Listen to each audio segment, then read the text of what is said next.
What's up, everybody?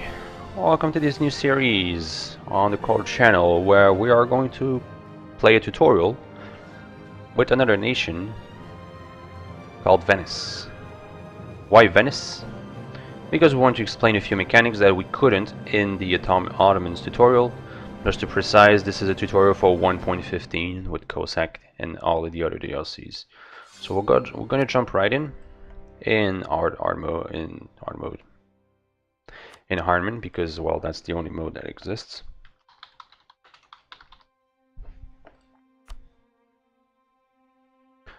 So why Venice? Because there's two central mechanics, or concepts that could not be explained with the Ottomans tutorial, which are the Catholic religion. With that comes the Reformation, to Protestant and Reformed, as well as the League War. This all comes together. And secondly, Republic mechanic. We're going to take the one that has the most.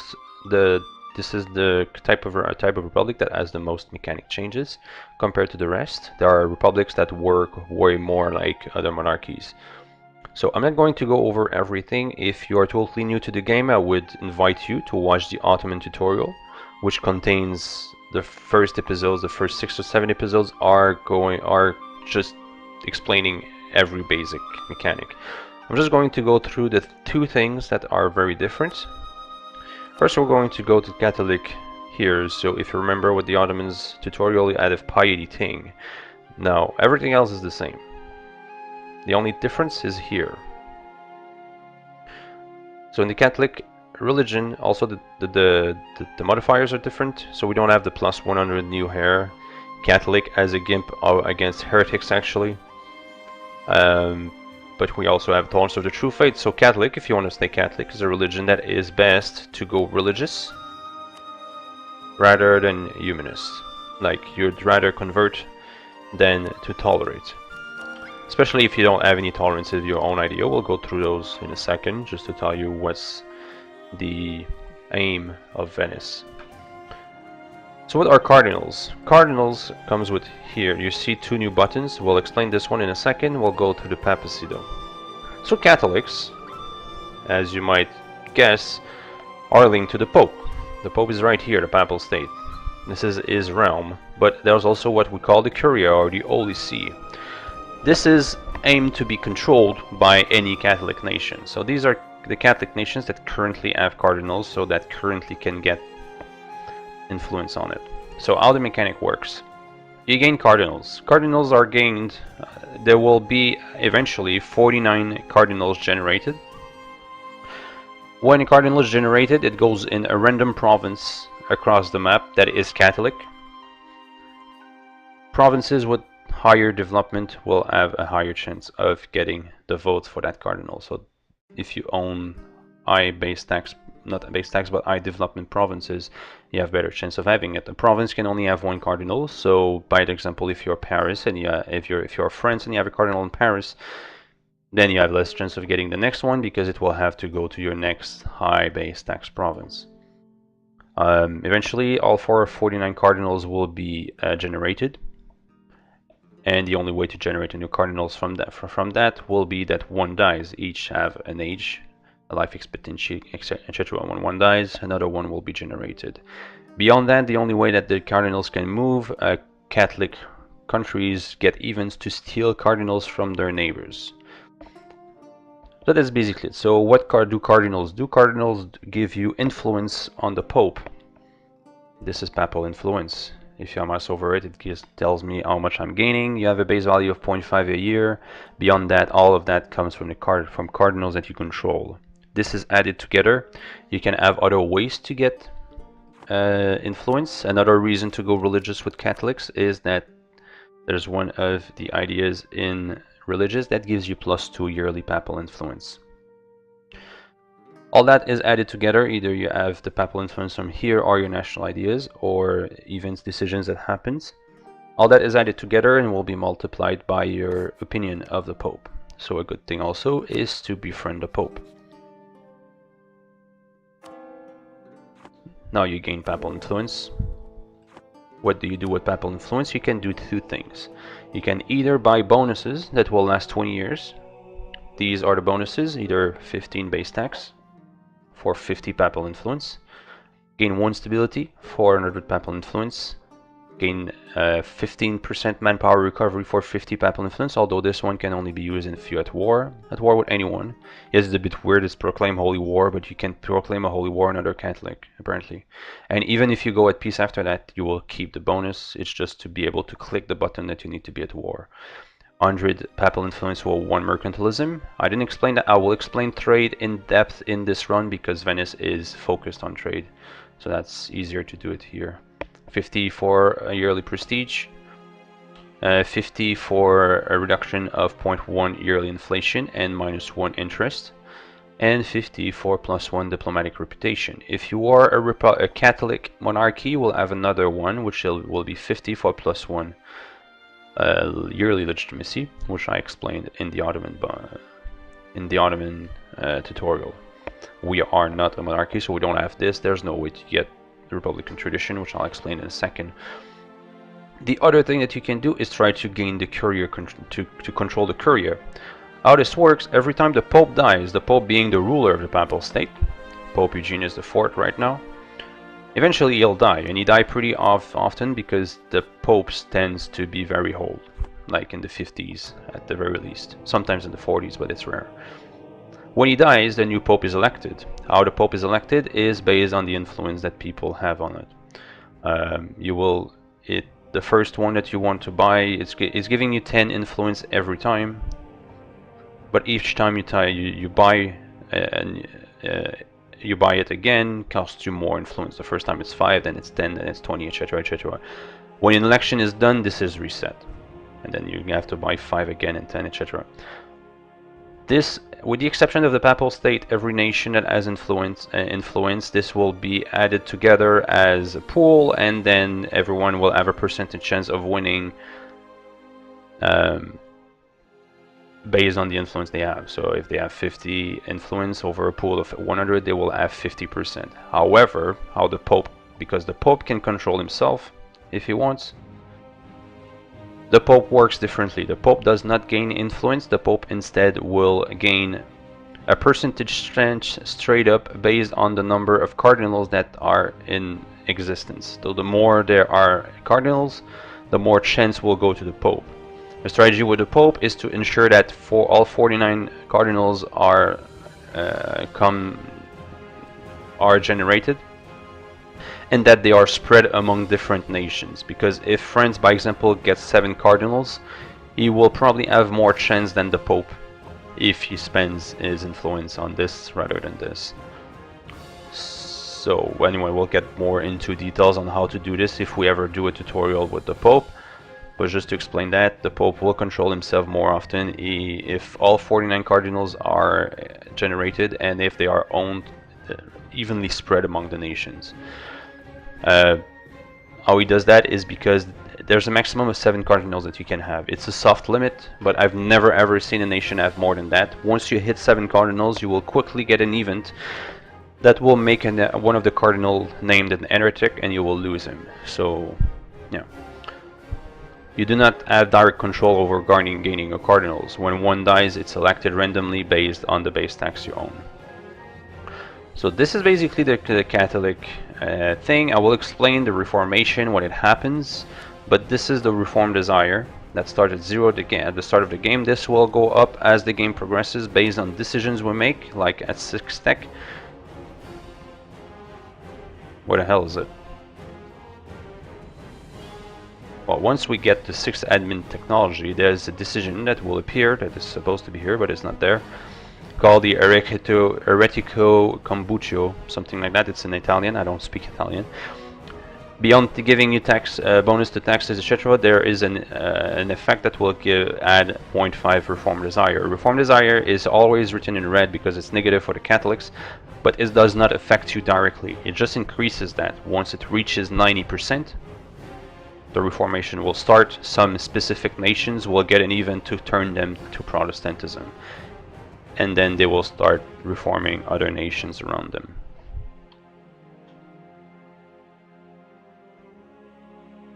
So that explains that. If there's any comment in chat, feel free. I'm just trying to get chat. Here's some technical issue here. The app is frozen. So that's basically a Catholic thing. Again, the Reformation and the League War, will go more in detail on that when it starts. It usually starts around 1500. And I'm finally getting chat on the app, so all done. Oh, you guys have quality options. Nice for you. Good for you. Good for you. Second thing is linked to the button you see here. Now, you will see one big thing. Venice does not have estates. Instead, they have factions. This is a special mechanic that is given specifically to merchant republics. This is a type of republic that works outside of the normal system that other republics will get. What that means is that while some types of republics are discovered through technology, you cannot find merchant republic here. A normal republic, which is usually at the start of the game an oligarchic republic, like Switzerland, or administrative republic, that's why Switzerland has a boost. They have this earlier than everyone else. I don't know, Ulm, I suppose. No, Ulm is a free city. Anyway, generally speaking, starting republics will be oligarchic republics unless they have something special. Merchant republics works outside of that system. There is no way to turn into a merchant republic besides a decision that you will have to do, picking specific idea groups. Merchant republics cannot also reform to another government. The only way that it would do it is through the tradition mechanic, which I'll explain in a second. The bonuses of a merchant republic is +1 merchant, and caravan power, which will increase your power over trade nodes that are inland, meaning that they don't have a single province that has a shore like Vienna, by example.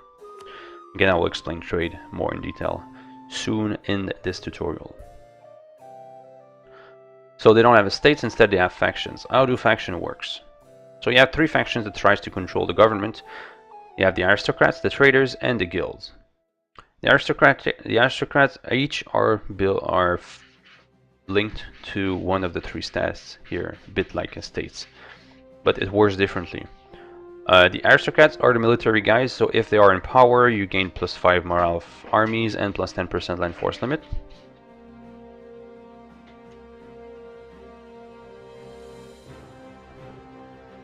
The traders are, by their name, focused on trade, so you lose a bit of taxes, but you gain global trade power and your ships cost less. And you have the guild and powers, it costs less to build governments, buildings. You lose some manpower, but you get production. Generally speaking, as a trade, as a merchant republic, you'll want the traders in power until a late game, eventually when production becomes important and your manpower is big enough that the 10% doesn't matter.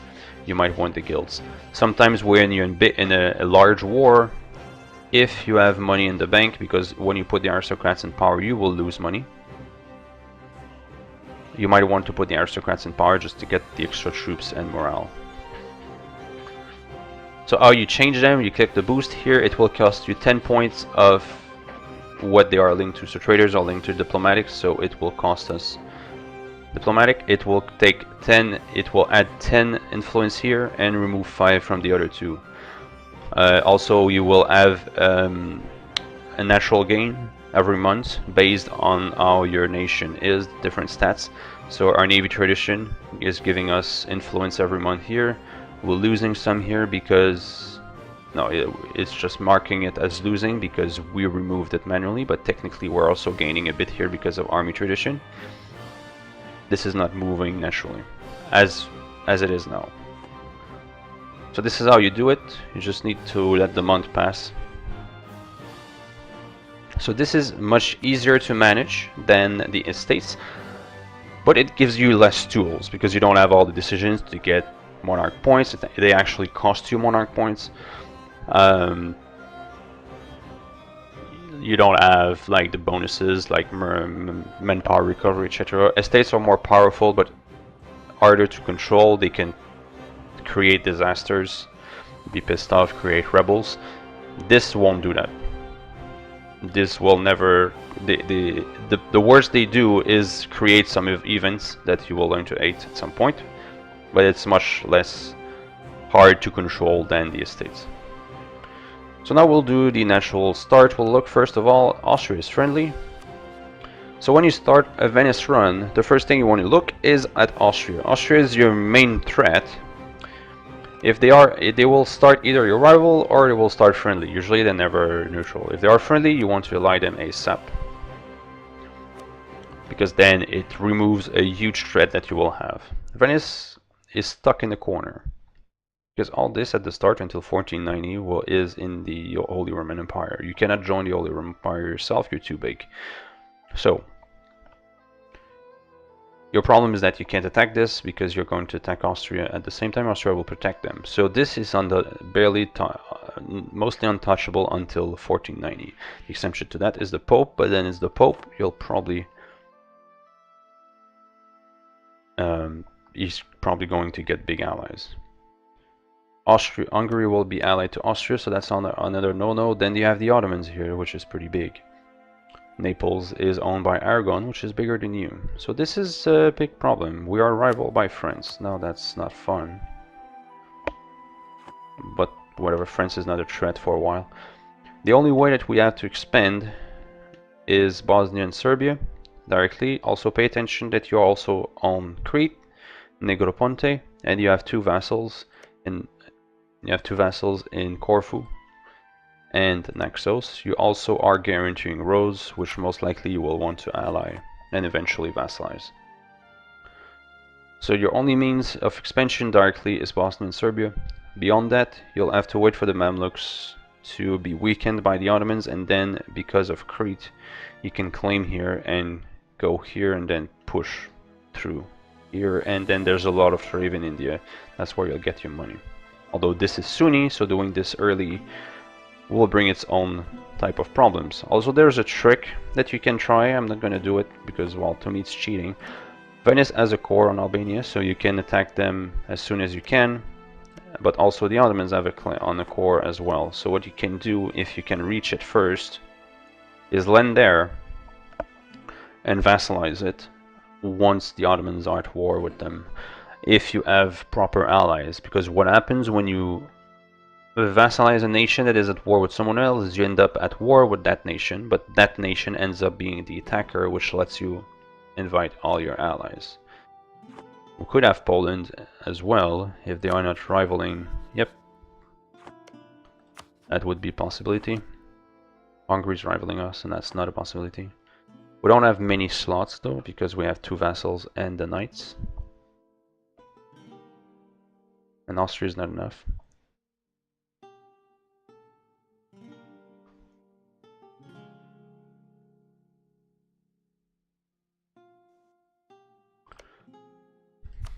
Also, another mechanic, well, I'll explain it in a few years when we have an election, but while kings live until, rule until their death, rulers of republics have elections.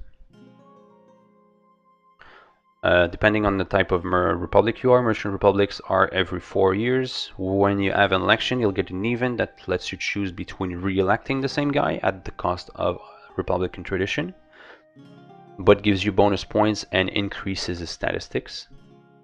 Or you can decide to elect someone else, which will just change the ruler but not cost you points.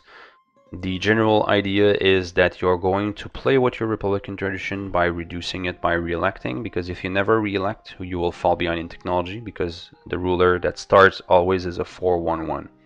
I mean, a statistic at 4 and the other two at 1. So you need to re-elect at some point. When you re-elect, you lose the republican tradition, so the idea is to re-elect someone multiple times, get him strong, catch up on technology, and then eventually, when you run usually around 40-50 army republican tradition, you want to elect someone else and let it rebuild. It builds up naturally, so if you don't do anything to it, it will build up naturally. If you drop too low, under 30, you will eventually get an event that will turn to a dictatorship. Your current ruler will rule until death. When he dies, if your republican tradition is still low, you will turn into a monarchy.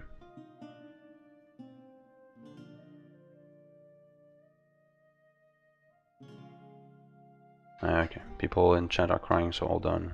There, happy. It's a Venice tutorial.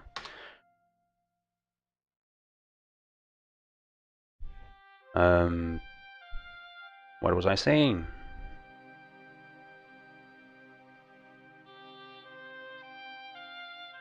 So yeah, when you are a dictatorship, you have a series of events that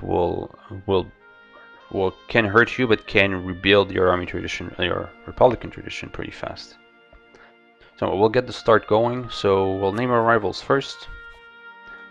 Denmark is rivaling us. France is.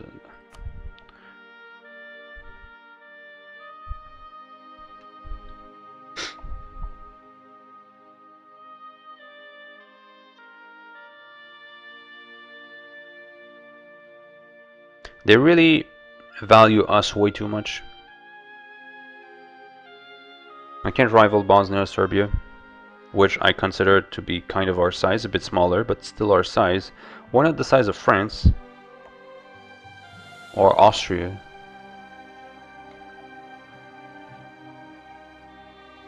Denmark is pointless. It's at the end of the map. We'll never fight them, probably.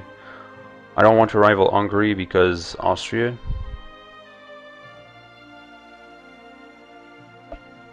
Although if I rival them, will they be able to ally Hungary?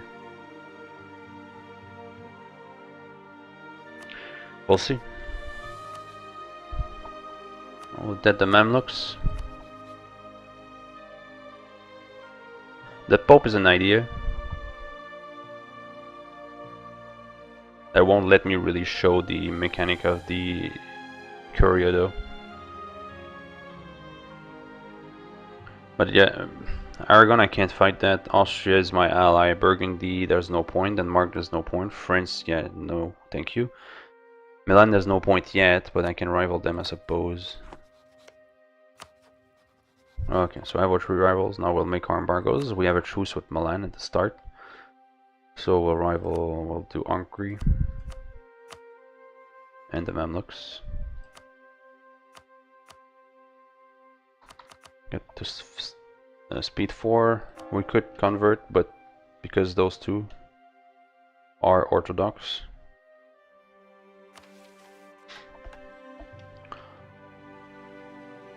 There's a thing about Venice that eventually soon, in the next 50 years or so, we'll get an event that makes us decide if you want to be someone that converts or someone that is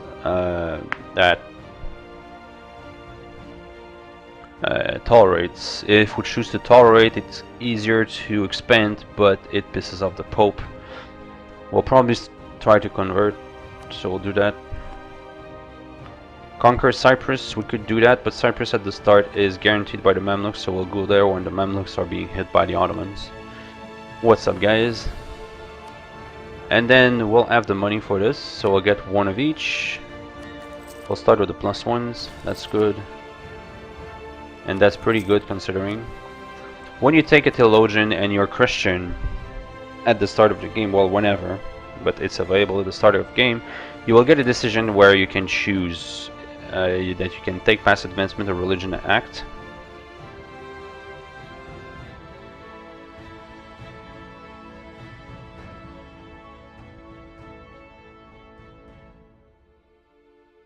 Yes, through Exa, but I want to have the Curia for the purpose of the tutorial, so I never take it because this is a permanent bonus that you can never remove, and it gives you +1 missionary strength at the exchange of national unrest. If you understand the tolerance mechanic, you'll understand that this is not a good trade. Because yes, it lets you convert faster, but then you lose 1 unrest. It basically turns a country, a province that is in here to this at the cost of 1 unrest. The missionary strength eventually is not useful because you will get enough missionary strength anyways to be able to convert anything you want. So you're basically sitting on a +1 unrest. I don't explain how it's bad, if someone can word it differently. You will convert faster to a religion that is easier to control, but you're going to give yourself unrest across the country forever.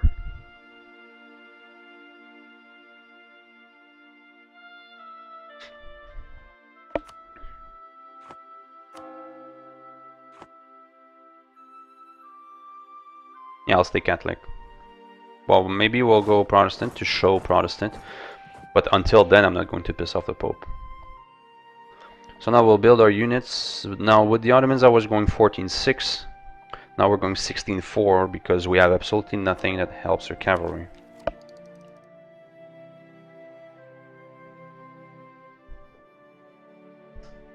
Yeah, but even if I destroy the Mamluk fleet, I can't land in Mamluks.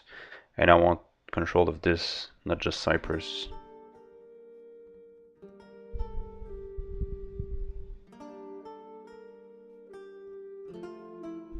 So we'll go through the ideas. While we went through this, we'll go through the ideas. Just to show people. Global trade power plus 10%, trade power abroad plus 10%, that's ours. I'll explain all that in a few videos. I want to start the run and then I'll explain trade. Venetian arsenal, naval force limit plus 25 and galley cost minus 20. Diplomat, another diplomat, trade efficiency 10%, national spy defense 30%, naval maintenance modifier minus 20%. Stab cost minus 10 and time to justify trade conflicts minus 10, land attrition minus 10, naval attrition minus 10, and 25. Well, it used to be 50%, but the ambition is 25% galley compatibility.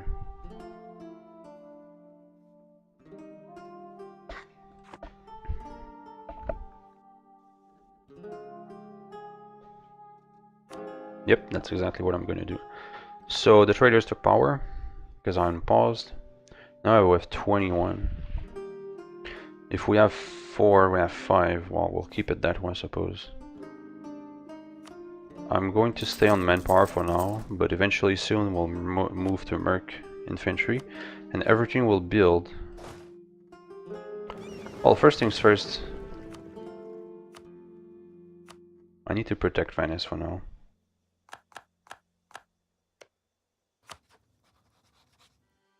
He did ally Hungary anyways. So we're going to claim on Bosnia. Because it's way too far to do it diplomatically. Fighting Bosnia, we'll fight Bosnia and Serbia. They are always sleeping together.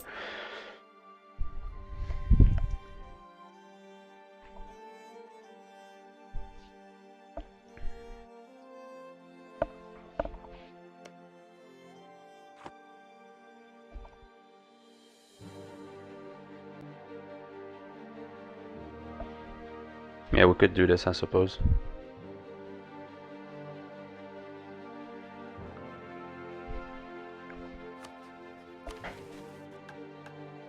I need someone here.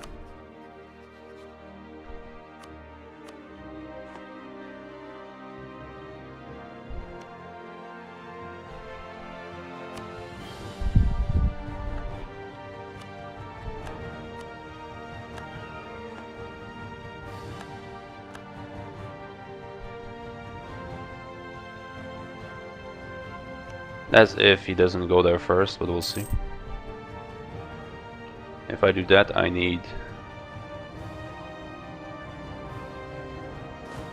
my troops in. Need to build the fleet. How many transports do I have? 10. Oh, I need to build galleys anyways, so.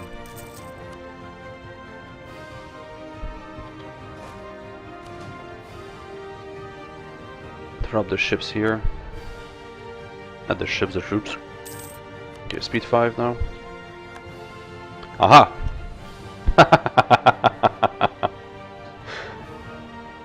Venice fucking up the alliance between Hungary and Austria.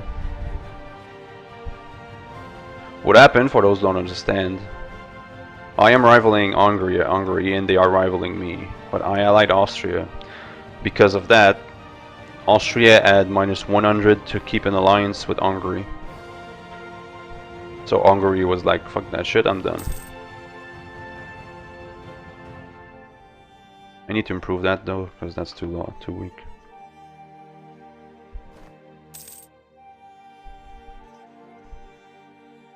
So Hungary would be an option if they ever get attacked. I can't take them head on yet.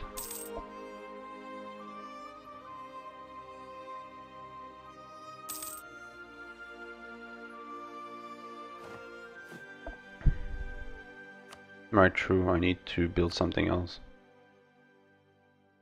I wasted money here. Whatever.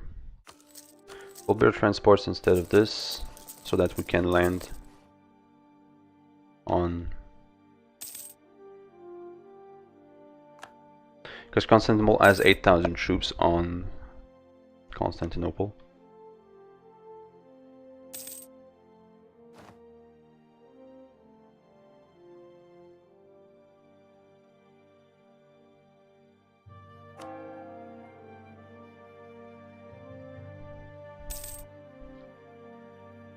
Thing is, do I even have enough galleys to deal with his fleet? I have 4 galleys. He's gonna attack them. Was that my claim? Yes. What I can do...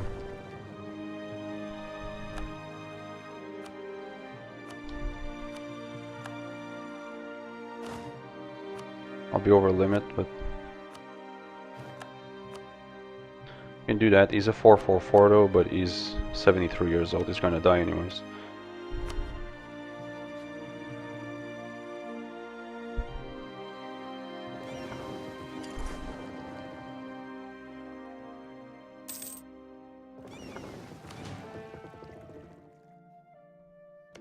Okay, I'll go now.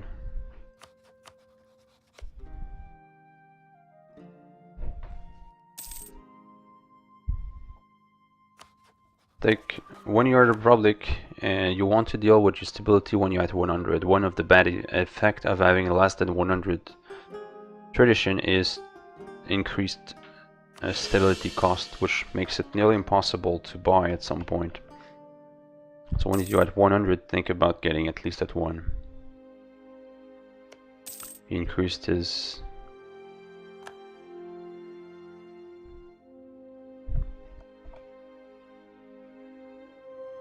Yeah, he's gonna go for it. He put all his troops around it. But I need my transports to go.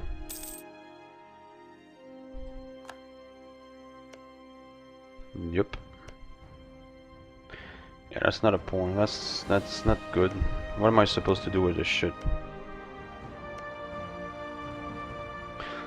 So I forgot, the mechanic of Merchant Republic specifically is the ability to build a trade port in 1 trade port per trade node. So we're going to do this now. Crete is in Alexandria. You do this by clicking this button here, which gives you 10 trade power in that node.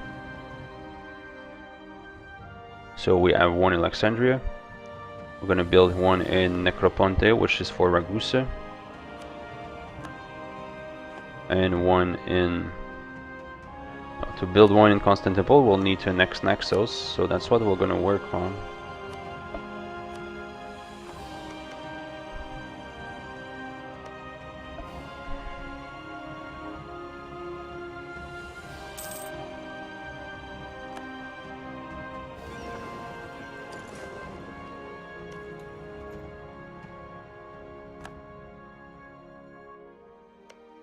We're gonna attack and take the rest.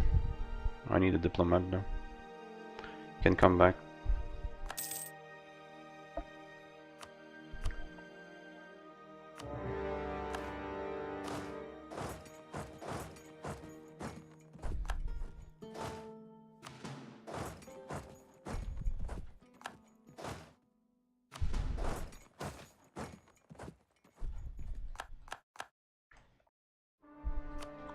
Can lose 5, doesn't matter. You have siege, so I'll leave you this.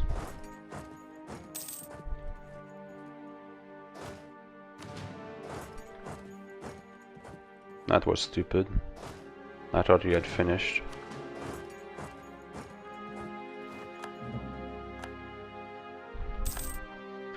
I suppose I can feed it to Naxos instead of just vassalizing it now that Constantinople is unavailable.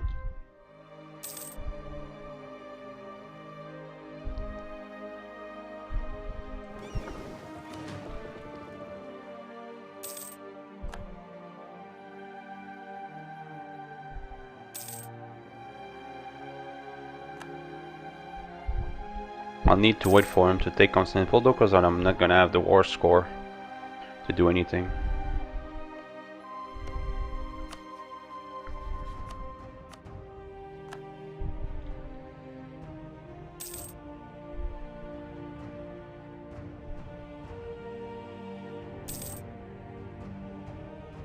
Yeah, but there's no way I'm gonna attack the Ottomans.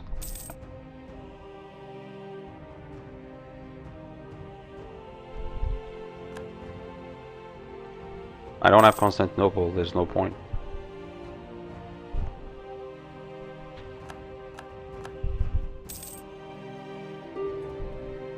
Also, I'm already at 4. What am I focusing anyways?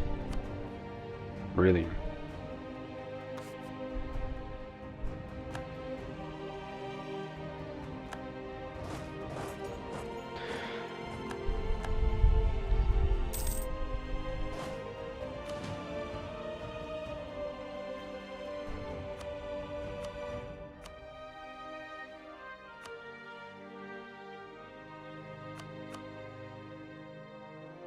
I can do that without Constantinople.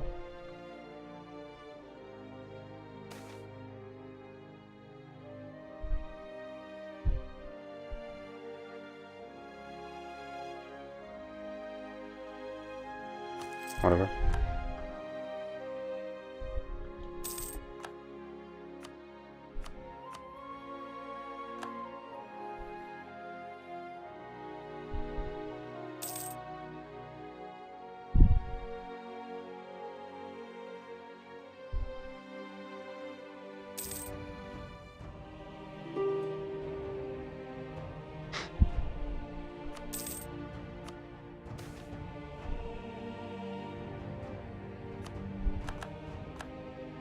Actually, this I'm gonna give to Naxos.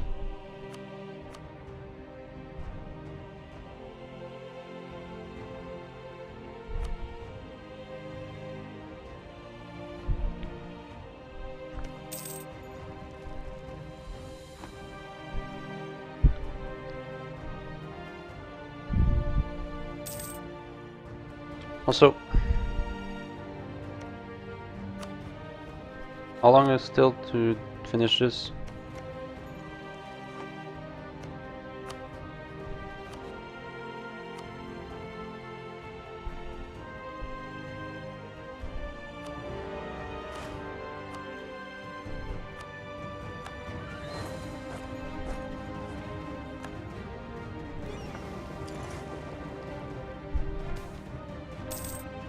Okay, he's dead, but naturally.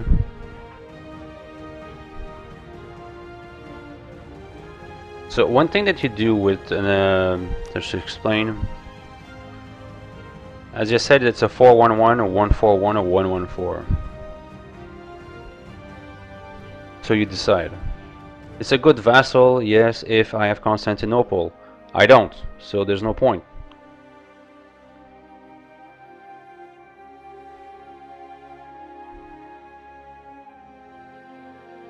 And that's assuming I can take the Balkans from the Ottomans. I don't see how. For centuries. Eventually, sure. Anyways. So you remember focus, how it works. You get +1, +2 to type, while you get -1 to the other two. You can do kind of the same thing with these guys. Either you focus both on the same, so that you rush this one. Usually you do that when you have an idea group to build on. Or you spread it, which is what I do at the beginning, by putting the focus on military and the leader on bureaucratic, or vice versa.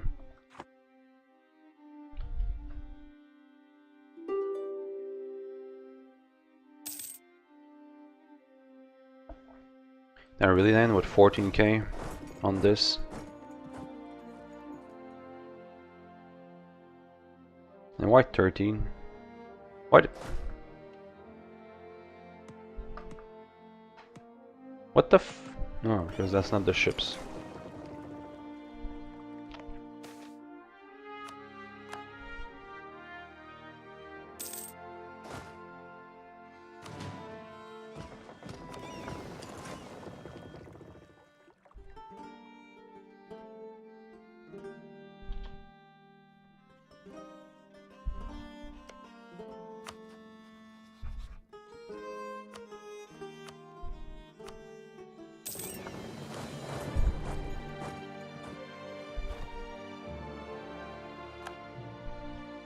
There's supposed to be a general on that actually. Oh, it's because he died. Hold on. But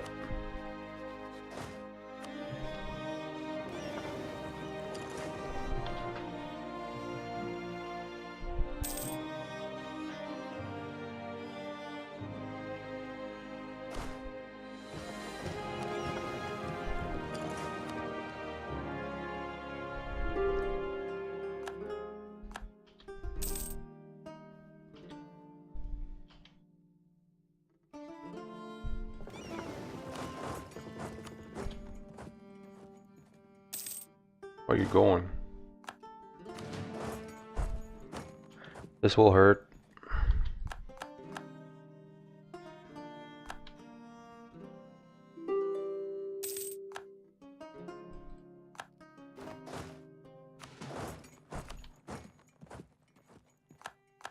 It was not too bad actually.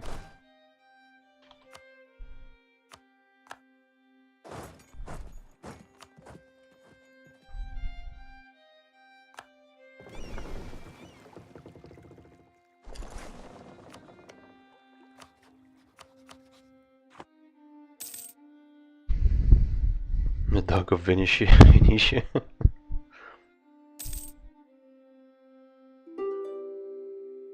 Okay, he's done. Let's finish this. Yeah, screw it. I understand that I can give him cores back and etc. But I don't see this being worth the extra slot. So I'll just give it.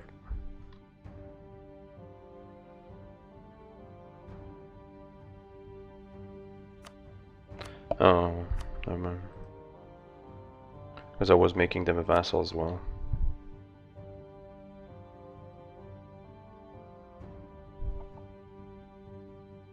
Well, you can't. The best you can do is call the Serbia as a co-belligerent to vassalize them. Well, no, I can't because of Albania. Never mind. It might be because of the also the aggressor expansion we took here. Now I want to remove this guy. Tomato. There's no point paying extra and military for that.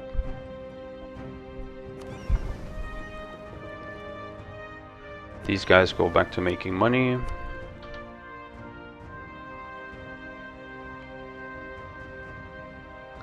I've put one in Ragusa, I've put one in Alexandria.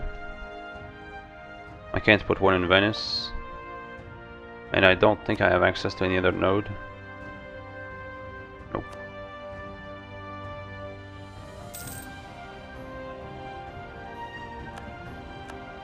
Too late. You are too late.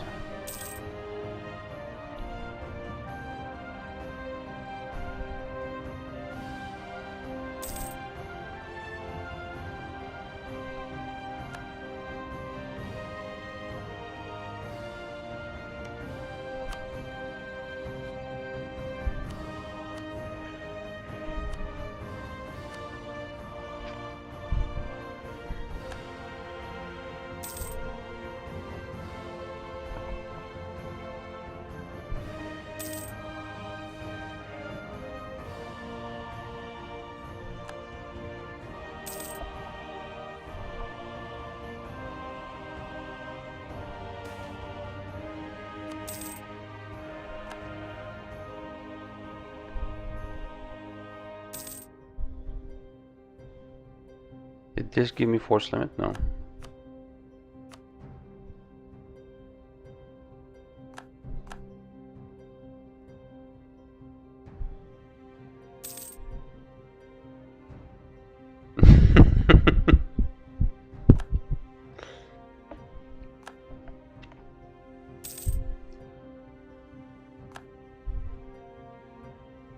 The problem is, oh, the Allied Austria again. Okay, I suppose that's a thing.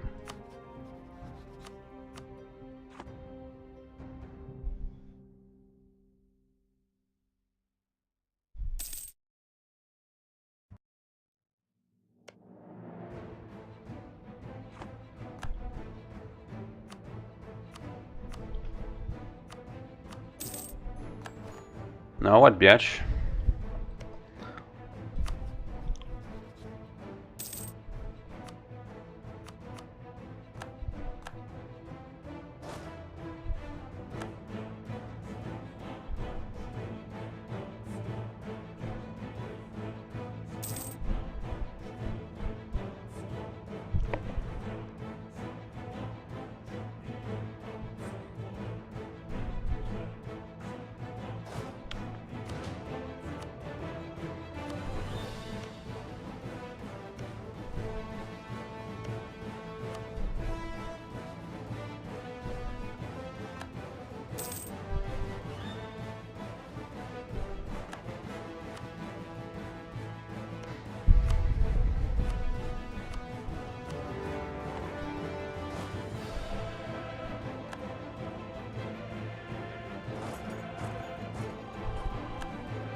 Great prestige.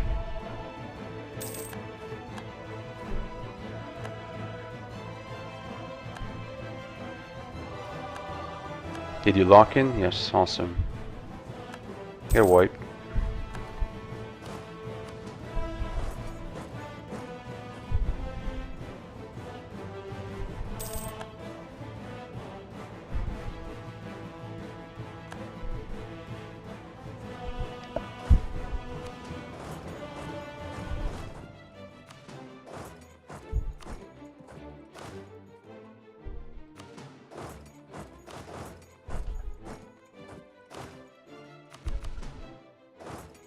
So what I'm doing here for the new players is to prevent him from rebuilding his army. So I'm going to siege down. I know that this is not progressing, but the point is to have something on every province as much as I can before he builds his army, because you can't build units under a province that is being in the process of being sieged.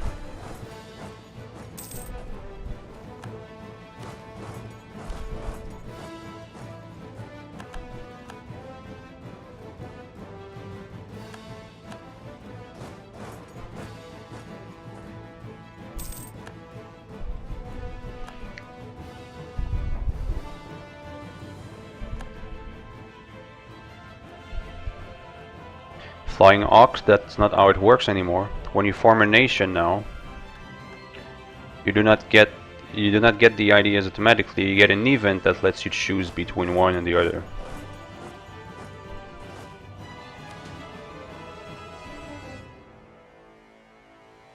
And also, Italy is not going to force you into a kingdom anymore, so you can stay a merchant republic with Venetian ideas.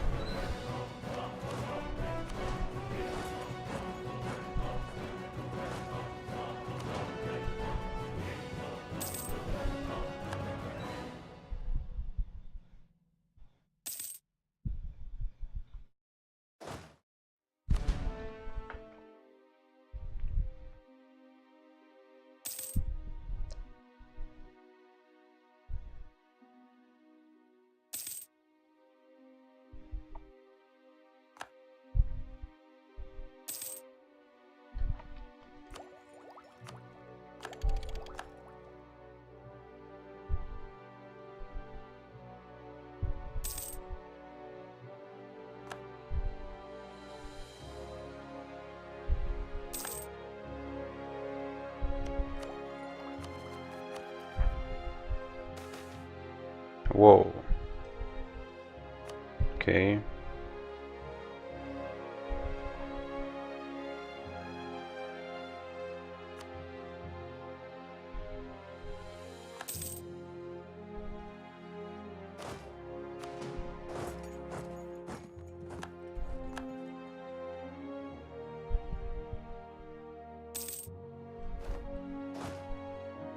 I forgot to increase with you.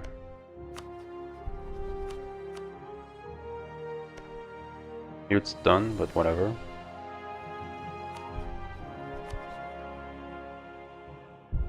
Ah, I forgot to ally the knights too. I'm fucking up, man, I'm fucking up.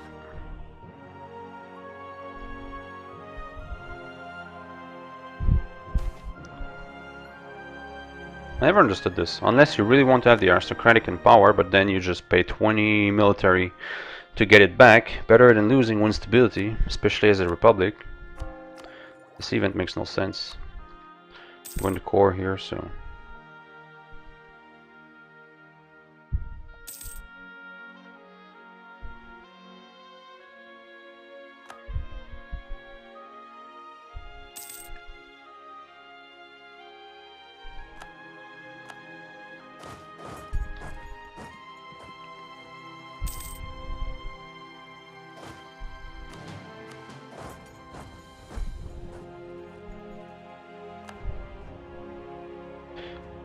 I never know why Novgorod and Venice are set as interest to each other. I don't really give a crap about what's happening in Russia. It's not doing anything to me at all. Okay, Serbia. I think we're gonna vassalize Serbia.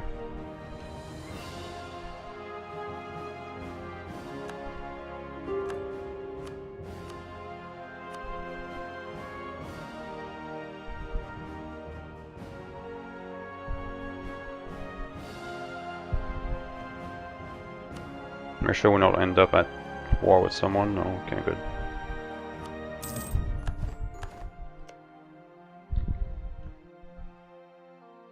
No upper limit, but Corfu will disappear very quickly, so...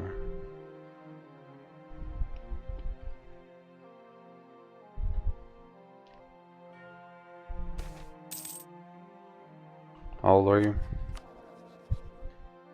Fine.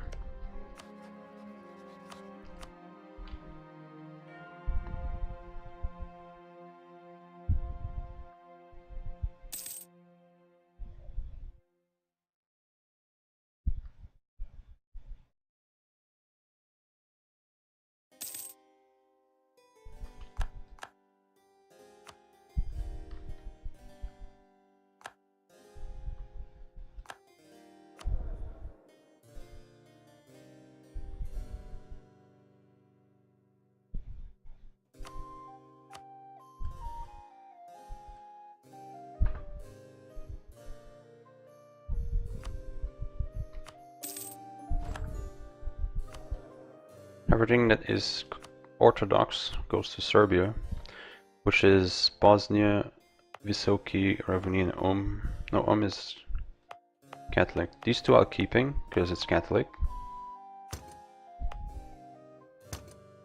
These three goes to him.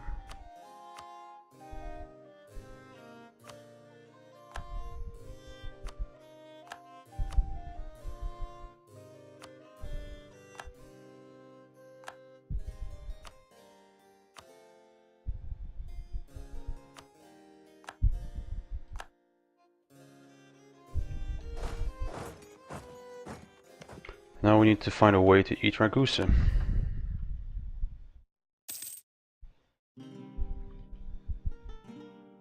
And then, okay, we ally you before you turn outraged. Naxos, are you finished? No. I'm gonna take Corfu. It's only one province.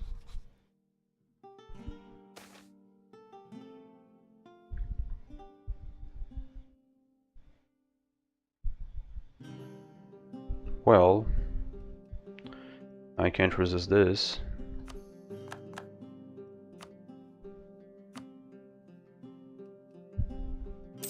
Five mercantilism, yes please.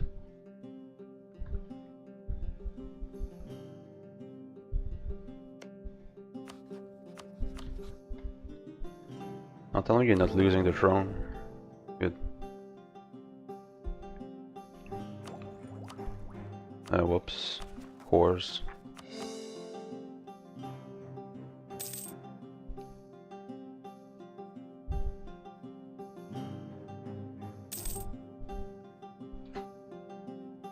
It's a good start.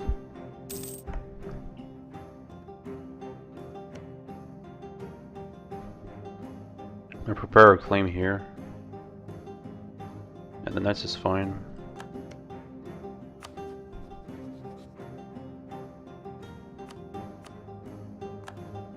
Doesn't matter, I'm not taking whatever it gives me.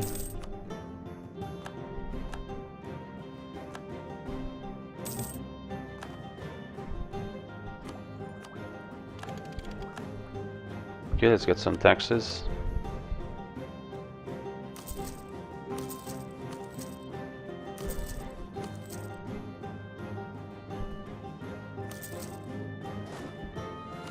Any more units? 2.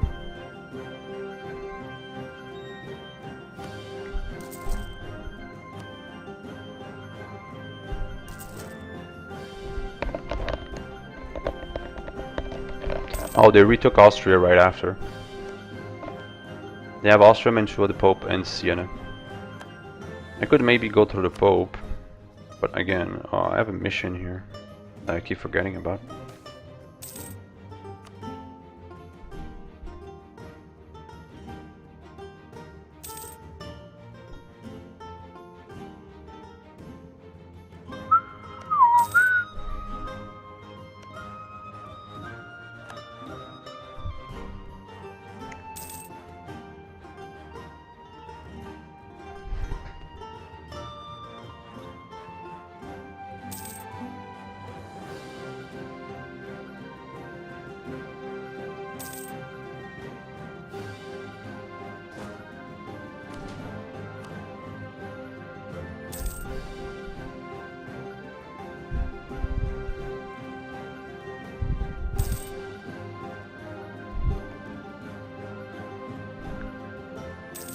Okay, I'm gonna give you money for, well, I'll wait on January, because the stats will change. Oh, never mind, the claim is here, so still gonna give you money. 25 should be enough. Yep. Not sure if I'll be able to do this, because he's Orthodox, and we have no Diplo rep. Oh, never mind, we have 5, apparently. Same religion?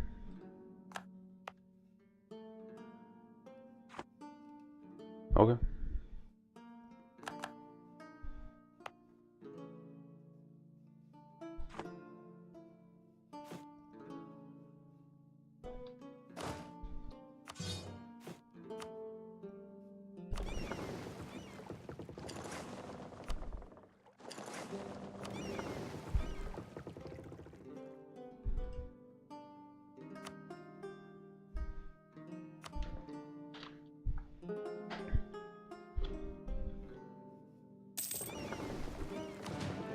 Okay, I don't need 16 transports, 15 is enough, so the rest will turn into galleys. As being said, I'd like to have 20 trade ships as soon as possible.